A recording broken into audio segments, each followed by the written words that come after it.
आता एक महत्त्वाची बातमी सविस्तर पाहूयात। कर्नाटक सरकार अलमट्टी धरणाची उंची वाढवणार असल्याची शक्यता वर्तवली जाते। कर्नाटकचे डीसीएम डी.के. शिवकुमार यांनी या संदर्भातली माहिती दिली आहे।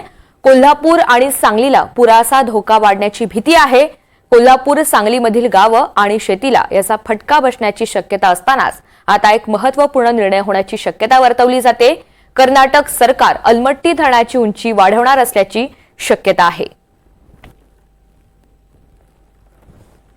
कर्नाटकचे डीसीएम डी.के. शिवकुमार यांनी या संदर्भातली महत्त्वपूर्ण माहिती दिलेली आहे। कोल्हापूर आणि सांगलीला जवळपास दरवर्षी पुराचा धोका निर्माण होतो। पुराचा धोका वाढण्याची भीती असते आणि त्याचमुळे तो धोका टळण्यासाठी आता कर्नाटक सरकार अलमट्टी धरणाची उंची वाढवणार असल्याची शक्यता आहे। या सगळ्या संदर्भातली अधिकची माहिती आपल्याला राहुल कुलकर्णी देणार आहेत। राहुल, कर्नाटक सरकार अलमट्टी धरणाची उंची वाढवणार असल्याची शक्यता वर्तवली जाते, नेमकं काय सांगितलं जात आहे? ही शक्यता नाहीये, तर त्यांना सर्वोच्च न्यायालयानं तशी परवानगी दिलेली आहे, त्यामुळे ती शक्यता नसून ते वाढवलं जाणारच आहे। आणि त्या संदर्भामध्ये 16 डिसेंबरला जेव्हा कर्नाटकमध्ये पत्रकार परिषद झाली, त्या पत्रकार परिषदेमध्ये त्यांनी हे स्पष्ट केलं डी.के. शिवकुमार यांनी की 519 मीटरवरून अलमट्टी धरणाची उंची आम्ही 524 मीटर पर्यंत वाढवणार आहोत।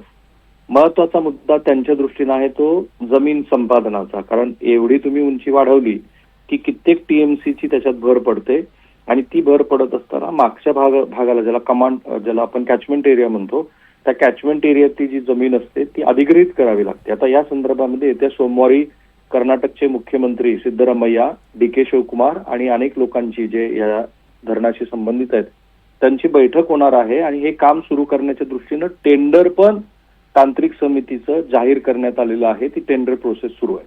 आता महाराष्ट्रासाठी हे का महत्वाचं आहे, तर आपल्याकडे ही चर्चा होत असते, याबद्दलचा अधिकृत अभ्यास IIT रुड़कीनं केलेला आहे, परंतु ते अद्याप महाराष्ट्र सरकारनं त्या अभ्यासाचे फाइंडिंग्स जाहीर केलेले नाहीत।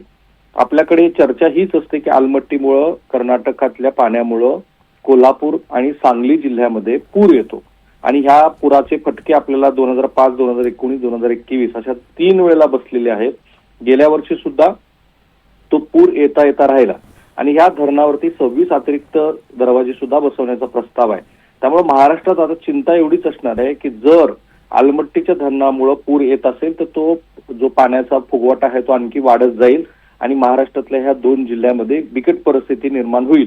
सुदैव एवढंच आहे की आपल्याकडे श्री देवेंद्र फडणवीस यांच्या पुढाकारानं आपण आशिया बँकेचं कर्ज घेऊन पूर नियंत्रण करण्यासाठी एक योजना घोषित केलेली आहे, परंतु ती फार प्राथमिक अवस्थेमध्ये आहे। जर कर्नाटक सरकार ह्या धरणाची उंची वाढवत आहे तर आपल्याला तातडीनं ह्या योजनेला गती द्यावी लागेल। कोल्हापूर आणि सांगलीतलं पुराचं पाणी हे उजनीतून मराठवाड्याच्या दुष्काळी भागाकडे पोहोचवण्याचा आपला जो प्रयत्न आहे त्याला गती द्यावी लागेल। पण आत्ताची सगळ्यात मोठी महाराष्ट्राच्या दृष्टीने हीच बातमी आहे की अलमट्टी धरणाचं जे काम अनेक वर्ष वेगवेगळ्या तंट्यामुळं आणि विशेषतः कर्नाटक आणि महाराष्ट्रातल्या वादामुळं आधी पाणी लवाद आणि नंतर सर्वोच्च न्यायालयामध्ये रखडलं होतं, त्याचा निवाडा आल्यानंतर आता कर्नाटक सरकार ऍक्शन मोड मध्ये आलेलं आहे आणि आता त्यांनी धरणाची उंची वाढवण्याचा निर्णय घेतला आहे। मला खात्री आहे की आज नागपूरच्या विधानसभेच्या अधिवेशनामध्ये या संदर्भातल्या प्रतिक्रिया येतील। निश्चित। राहुल, धन्यवाद सविस्तर माहितीसाठी।